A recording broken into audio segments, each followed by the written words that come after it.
Então vamos à segunda, que é a prova da causalidade eficiente. Né?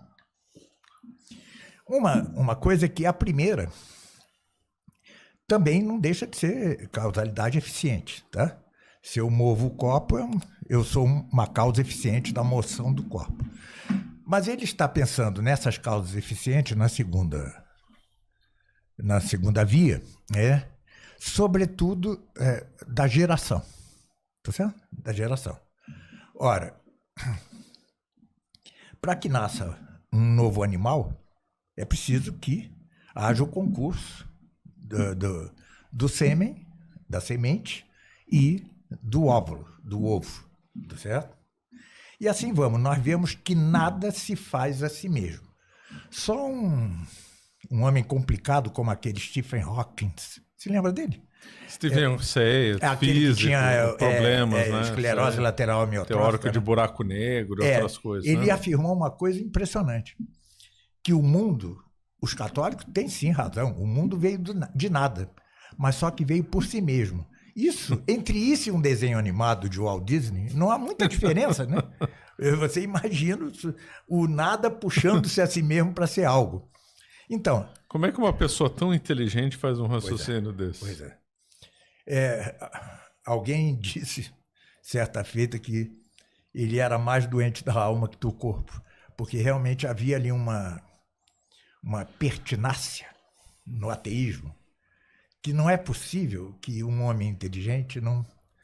É muito difícil de admitir que ele não entendesse coisas básicas, que nada pode vir do nada por si mesmo. Assim como nada pode gerar-se a si mesmo. Claro.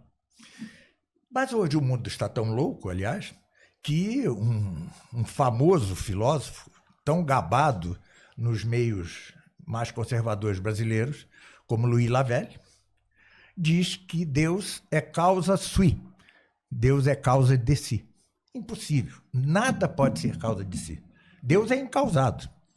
Tudo mais é causado. Então, nós temos uma série de causas eficientes. Isso foi gerado por esse, que foi gerado por esse, que foi gerado por esse. Tá? Mas, se você remontar ao infinito, o que vai acontecer? Que nós não teremos um primeiro generante, um primeiro gerador. Se não há um primeiro gerador, não haverá o intermediário. E se não há um intermediário, nada será gerado. E mais, essas causas intermediárias podem ser uma, várias ou até infinitas. Porque não dá para entrar nisso hoje aqui, mas, como disse Santo Tomás, não é absurda a ideia de que o universo tivesse existido desde sempre. Nós sabemos que não é assim por fé. Né? No princípio, Deus criou o céu e a terra. Então, é no princípio, há um início. Não é infinito. Não é infinito. Mas ele disse que, ele prova, poderia ser. Eu tenho até um escrito sobre isto, tá? Que é de alta complexidade, mas, então, poderia ser infinito. Ainda assim, é preciso um primeiro generante. Mas se tem o primeiro gerante, como é que ele seria? Pois assim, é ótima pergunta, era o que eu queria. Porque Deus é o primeiro dessas séries todas, mas estando acima da série. Não como semelhante à própria mesmo série. nível, No certo. mesmo nível. Ele está acima. A doutrina dos perennialistas, que tem o Wolfgang Schmidt como um de seus expoentes, chega a afirmar, Wolfgang Schmidt, que Deus é tanto imanente como transcendente. Isso é uma meia-verdade, porque é verdade, mas com uma coisa que ele não diz. Ele é muito mais transcendente que imanente. Ele não está na série em si. Ele estando acima da série, ele pode gerar uma série infinita, porque ele mesmo é infinito. E lembre-se que a eternidade, o infinito, não é no tempo. Não é no tempo. Fora do tempo. Não. Então, veja, hoje eu acabei de dizer isso, né? Diz a Bíblia, Deus criou no princípio, princípio deve entender-se duplamente. Princípio, antes de tudo, é Cristo mesmo. Tudo foi feito nele e tal, Evangelho de São João. E No princípio é no tempo, mas veja, é no tempo para nós, para ele é na eternidade. Entendeu? E a eternidade engloba presente, passado, futuro, razão por quê? Por não implicar tempo, ela pode ser o primeiro de uma série infinita. Isso é de alta complexidade, eu bem o sei, está bem adiante das provas da existência de Deus, mas eu deixo aqui registrado. Tá certo. Mas então é isto, semelhantemente à primeira via, você não pode remotar indefinidamente sem ter um primeiro, porque sem o primeiro não há um intermediário, se não há um intermediário não há o último, e se não há o último não há nada.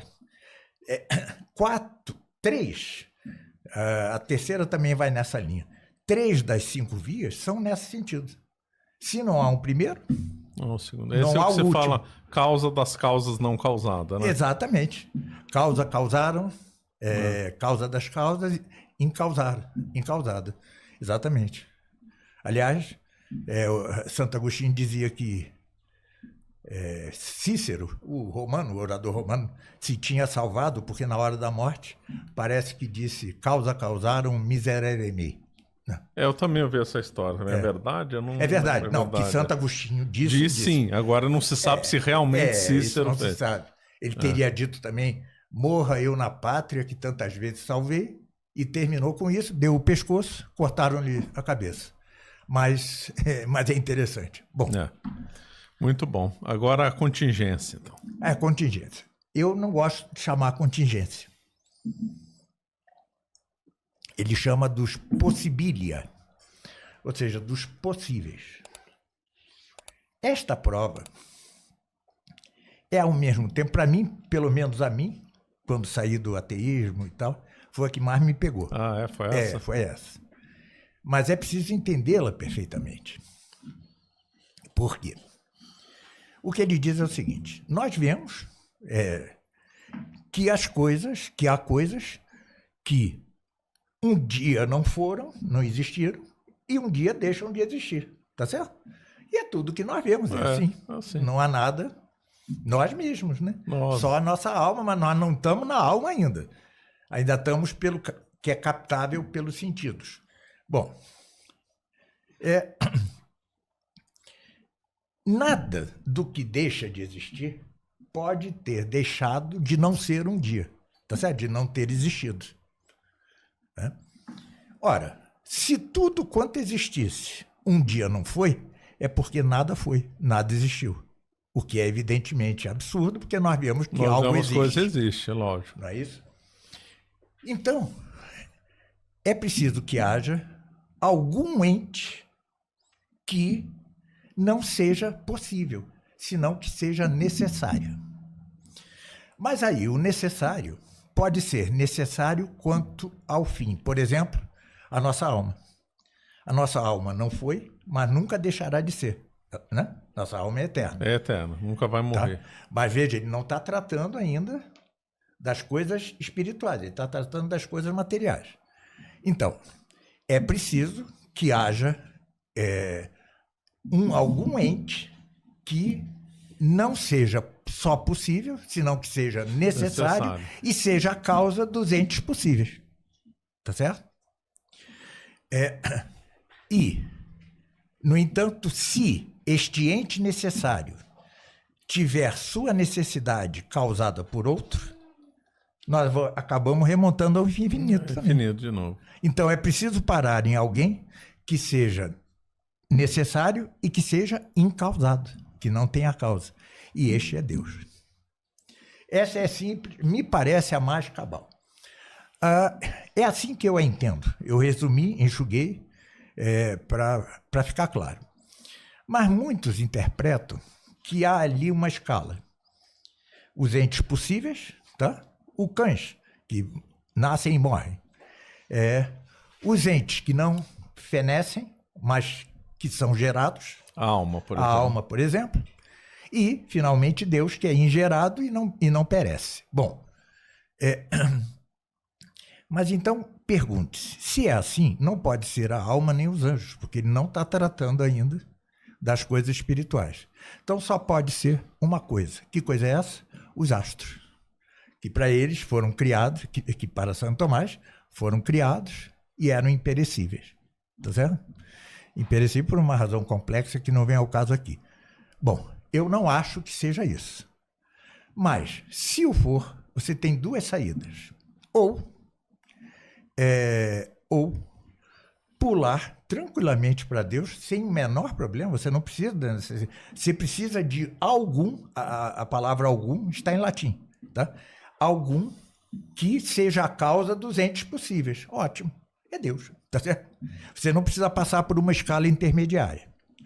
Se você quiser passar por uma escala intermediária, nesta altura não pode invocar os anjos, que só conhecemos por fé, nem a alma humana, já que ainda não chegamos nessa altura. Tá certo? Então você só tem uma saída. É que se diz necessário não somente aquilo que não perece, aquilo que não acaba. É necessário, por exemplo, que o animal morra. Isso é uma necessidade. É necessário que o homem seja racional. Isso é a causa formal.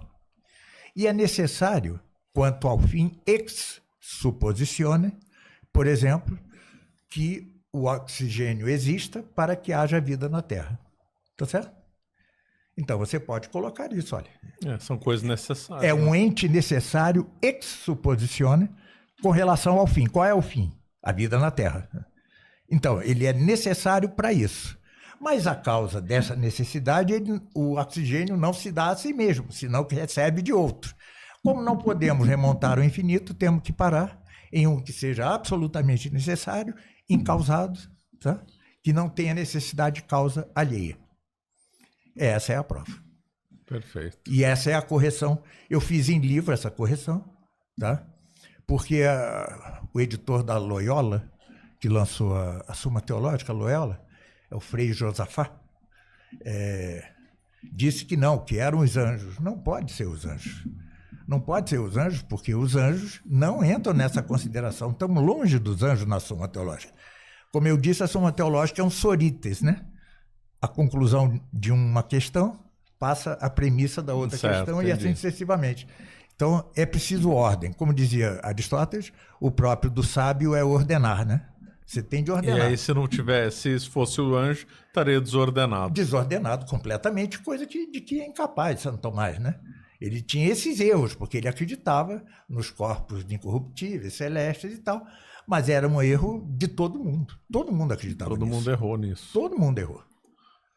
Tá? Então, essa, para mim, é a mais importante, mas eu simplesmente anularia esse intermediário e pularia dos entes possíveis para os entes. Eu sei que chama-se contingência, tá certo? Você não incorreu em nenhum absurdo, porque todos os tomistas falam disso. Eu prefiro possibilidade. Eu vejo certa diferença entre contingência e possibilidade. Perfeito. Agora a perfeição dos entes? Essa é resultado de duas coisas. Primeiro, do levar por Santo Tomás à conclusão algumas premissas de Aristóteles e da teoria da participação de Platão. É aqui que entra Platão. Aqui que entra Platão na história. É aqui que entra Platão. Isso estava... Afinal, Aristóteles foi discípulo de Platão, então ele trazia isso em germe. Bom, aqui nós necessitamos uma correção um pouquinho mais firme, tá? Porque dizer que assim, nós vemos, entre as coisas que nós vemos, coisas mais ou menos boas, mais ou menos nobres, mais ou menos belas, tá? Mais ou menos entes, tá? Porque, de fato, ente é aquilo que é, né? As pessoas chamam ser, o melhor é chamar ente. Como dizia, aliás, Schlittler, né? naquela aula que eu referi aqui antes. Mas, enfim, então, nós vemos que os entes... Bom, ser cão é ser mais que uma pedra, obviamente. Então, há diferença de entidade. Ser cão é ser mais que uma pedra. Então, nós vemos que os entes têm mais ou menos bondade, mais ou menos verdade, mais ou menos beleza, mais ou menos nobreza, mais ou menos ser. Tá certo? Ser. Pois bem, em todo processo em que há o mais e o menos, é preciso haver um máximo para que este máximo seja a causa mesma do mais e do menos na série de entes. Uma pessoa que tem bondade, é necessário que exista bondade antes. É preciso alguém com a Mas máxima uma bondade. bondade para que... Qual é o exemplo que dá Santo Tomás? É um exemplo que caducou, que é o do fogo. Porque para eles, para todo mundo antigo, o fogo era o maximamente quente e, mais que isso, era a causa de todo quente. Hoje sabemos que não é assim. Então ele diz, assim como o mais ou menos quente será mais ou menos quente na medida em que mais ou menos se aproxime do maximamente quente, que é o fogo. Certo. Mas nós podemos acertar isso. A transmissão do calor, hoje sabemos, que se faz por 3 vias. Uma é pela condução, e o resultado é o equilíbrio térmico. 2 corpos, um transmitem calor ao outro e acabam igual, na mesma coisa. Tem a convecção, que é o que se dá na água fervendo. Que há intercambiam-se a água fria com a água quente, tá? E temos aqui, pode ser usado aqui, que é a transmissão de calor por irradiação. É o que faz o Sol. Mas o Sol, com relação à Terra, é mais complicado, porque há concausas, tá? Para que a Terra possa assimilar esse calor. Desde o eixo da Terra, ele é ligeiramente inclinado, porque senão seria torrado pelo Sol, né? Então há várias concausas. Mas pode-se pensar uma casa, um ambiente, com uma fogueira, tá certo? A casa está menos 2 graus, e a fogueira vai tornando cada cômodo da casa mais ou menos quente, tá certo? Por irradiação. E com a vantagem seguinte, nenhum desses mais ou menos quentes será tão quente quanto a fogueira. E é exatamente isso. Ou seja, Deus é o maximamente bom, é o maximamente verdadeiro, é o maximamente nobre, é o maximamente belo e é o maximamente ente. Já dizia Aristóteles, aquele ente que seja maximamente verdadeiro é também o maximamente ente. Pois bem, este é o que nós chamamos Deus. Tá? São os graus do ser com participação, assim como na transmissão de calor por irradiação, né? A temperatura que esquenta nos vários cômodos é por participação na fogueira, né? Tá certo? Certo. É mais ou menos isso. Fazendo esta precisãozinha, você escapa à caducidade da doutrina científica antiga, né? E acerta tudo perfeitamente, sem sair, atenção, sem sair do visível aos nossos sentidos, né? O calor, tá? A quentura. Calor hoje é considerado uma energia, né? É uma energia. Para os antigos não era assim, né? É uma energia que é transmitida, que cada corpo tem temperatura. Tá? Mas não necessariamente a temperatura quente é resultante do fogo, como eles criam. Sim, eles achavam que era tudo vinha do fogo. Tudo vinha do fogo, né? Mas fazendo essa pequena adaptação, você diz, num sistema fechado, uma casa com seus cômodos, tendo transmissão de calor por irradiação, pronto, você resolve o assunto. Resolve o problema. Sem maiores dilemas, né? É muito bela, talvez a via que mais, como é que eu vou dizer, que mais seja tomista, apesar de ser aristotélico-platônica. Tá? Interessante. Embora a terceira é que me tenha... Eu gosto mais dessa, essa eu sempre achei muito interessante. Não é todo mundo, só eu é que gosto daquela, talvez por uma memória afetiva. Eu fui convertido me convenci de que o ateísmo não era possível, e aquela que me pegou, né? Aquela me pegou mesmo. Aí depois eu fui vendo os probleminhas e tendo de adaptar.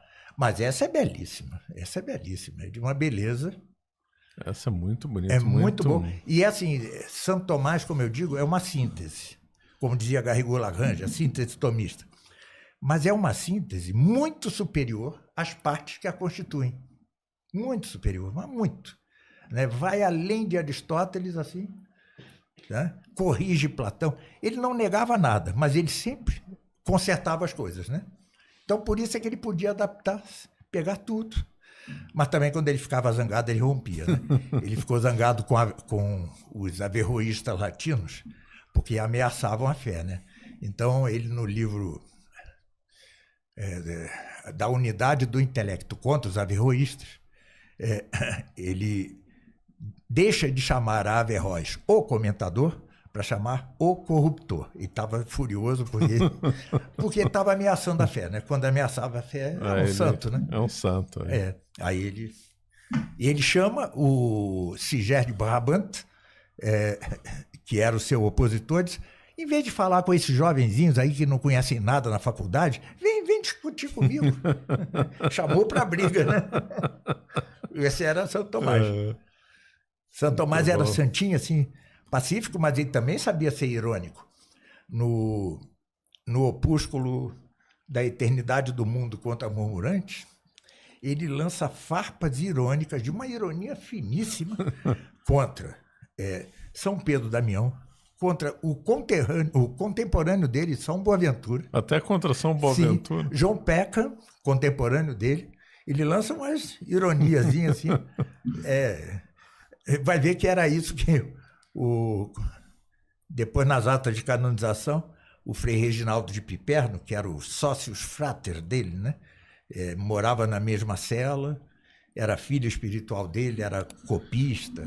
Bom, e ele disse, né? A última confissão ele fez comigo e era a confissão de um menino de 5 anos. Deve ser alguma coisa assim, né? Muito curioso. Você acaba de assistir um corte do Caravelas Podcast. Na tela está aparecendo o episódio completo e outro corte. Muito obrigado pela atenção.